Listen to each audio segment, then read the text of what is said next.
Donc, je suis une étudiante de l'école de Marseille. Je ne vais pas vraiment essayer de vous présenter mon projet parce qu'en 2 minutes, ce serait beaucoup trop court et un petit peu laborieux. Donc, je vais plutôt essayer de vous expliquer toute la réflexion qu'il y a derrière.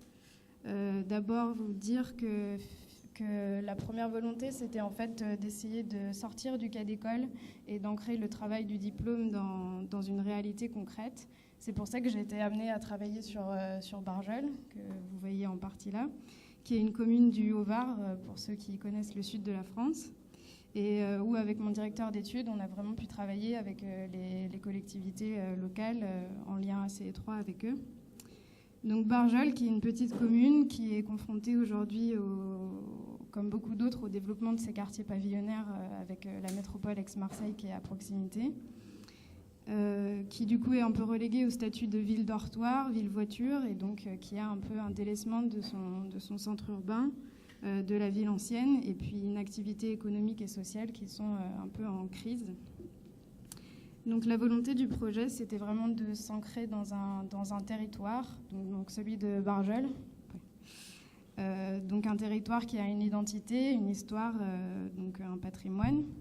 Et c'est pour ça que j'ai décidé de travailler sur une réhabilitation. Donc ici, plus précisément, d'une maison de maître qui est située dans le bourg ancien que vous voyez là sur les documents. Et qui appartient, oui, il faut le dire, à la communauté de communes qui la possède depuis quelques années. Pourquoi la réhabilitation ? Parce qu'elle implique de porter une attention particulière à ce qui est déjà là, parce qu'elle implique un exercice de relevé, d'observer les techniques de mise en œuvre locales, et donc parce qu'elle insère finalement le projet d'architecture dans un lieu qui a déjà une histoire et une identité. Aussi la réhabilitation parce qu'elle implique une alternative intéressante à un mode de production normé, qui est plus consommateur d'espace et d'énergie qu'on connaît dans les projets plus classiques. Parce qu'aussi elle permet d'encourager l'artisanat par rapport à un mode de production industrielle, parce que c'est ce que j'ai dit, et donc touche à l'identité locale également.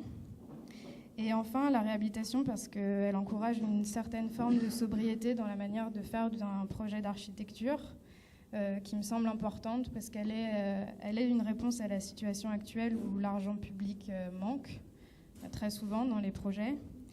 Et après aussi parce que je trouve qu'elle implique une approche qualitative plutôt que quantitative, presque phénoménologique si on reprend Norbert Schulz, et qui montre qu'on peut faire de l'architecture et créer le lieu avec peu de matière et en privilégiant la matière grise. Merci.